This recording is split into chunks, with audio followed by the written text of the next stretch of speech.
സംസ്ഥാനത്ത് ചൂട് കൂടിയ സാഹചര്യത്തിൽ സംസ്ഥാന ദുരന്ത നിവാരണ അതോറിറ്റി ജാഗ്രതാ നിർദ്ദേശം പുറത്തിറക്കി.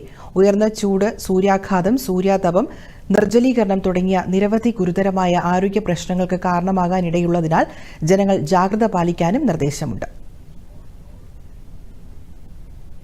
പകൽ 11 മുതൽ വൈകുന്നേരം 3 മണി വരെയുള്ള സമയത്ത് നേരിട്ട് ശരീരത്തിൽ കൂടുതൽ സമയം തുടർച്ചയായി സൂര്യപ്രകാശം ഏൽക്കുന്നത് ഒഴിവാക്കണമെന്ന് ദുരന്ത നിവാരണ അതോറിറ്റിയുടെ നിർദ്ദേശത്തിൽ പറയുന്നു.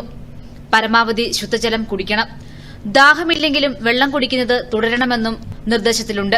നിർജ്ജലീകരണമുണ്ടാകുന്ന മദ്യം, കാപ്പി, ചായ, കാർബണേറ്റഡ് ശീതളപാനീയങ്ങൾ തുടങ്ങിയവ പകൽ സമയത്ത് ഒഴിവാക്കണം. അയഞ്ഞ ഇളം നിറത്തിലുള്ള കോട്ടൺ വസ്ത്രങ്ങൾ ധരിക്കണം.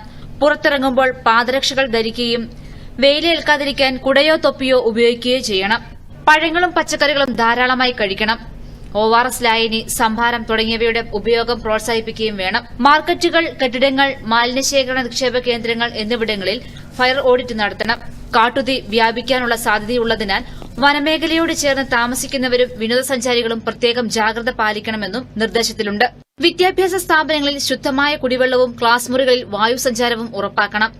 ഇരുചക്ര വാഹനങ്ങളിൽ ഓൺലൈൻ ഭക്ഷണ വിതരണം നടത്തുന്നവർ ഉച്ചസമയത്ത് സുരക്ഷിതരാണെന്ന് അതാത് സ്ഥാപനങ്ങൾ ഉറപ്പുവരുത്തേണ്ടതാണെന്നും നിർദ്ദേശത്തിൽ പറയുന്നു. നിർമ്മാണ തൊഴിലാളികൾ, കർഷക തൊഴിലാളികൾ, വഴിയോര കച്ചവടക്കാർ, മറ്റേതെങ്കിലും കാഠിന്യമുള്ള ജോലികളിൽ ഏർപ്പെടുന്നവർ തുടങ്ങിയവരുടെ ജോലി സമയം ക്രമീകരിക്കണം. പകൽ സമയത്തുള്ള സമ്മേളനങ്ങൾ ഒഴിവാക്കാനും നിർദ്ദേശമുണ്ട്. വളർത്തുമൃഗങ്ങളെ വെയിലത്ത് കെട്ടിയിടുന്നതും ഒഴിവാക്കണം. ജലം പാഴാക്കാതെ ഉപയോഗിക്കാനും മഴ ലഭിക്കുമ്പോൾ പരമാവധി ജലം സംഭരിക്കാനുമുള്ള നടപടികൾ സ്വീകരിക്കണം. മൃഗങ്ങൾക്കും പക്ഷികൾക്കും ജലലഭ്യത ഉറപ്പാക്കാനും നിർദ്ദേശമുണ്ട്. News desk, Doordarshan.